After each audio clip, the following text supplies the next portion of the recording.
Да. И у центар на Лондон поминува. Видео и они како. Што да кажам? Тоа не е што е поврзано тоа со опсе и со тоа што стварно е Скопје под полициска опсада.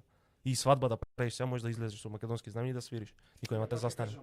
Охридскиот рамковен договор е Да. Охридска рамковна капитулација, промената на уставот од 2001 и внесувањето на Охридската рамковна капитулација во преамбулата на уставот на Северна Македонија се предуслови за да го гледате ова во Скопје, во центар.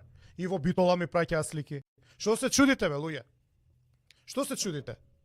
Кажано е на време што ќе се деси. Уште 97 година протестите кога ги правевме. Ви кажавме дека не е за човекови права, него за одбележување на територија. Што се чудите сега што се случува?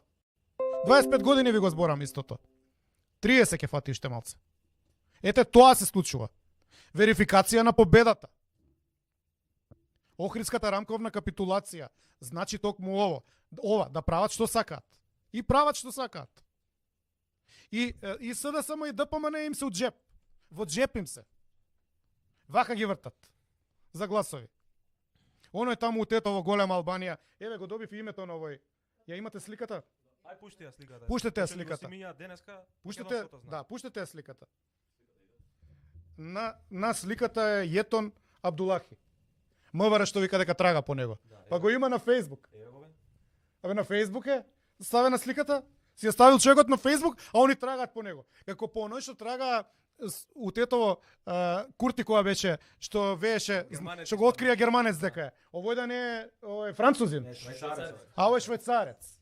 Па ништо. Тогаш ништо. Има имунитет, така? Абе луѓе, не се чудете. Немој да глумите паднати од Марс. Што се случува во Скопје, што се случува во Битола, што се случува во Тетово. Ви се случува тоа што може и смее да се случи, затоа што Охридската рамковна капитулација и нашите поданички корумпирани партии, СДС и ДПМН го дозволуваат тоа и молчат. Тоа се случува.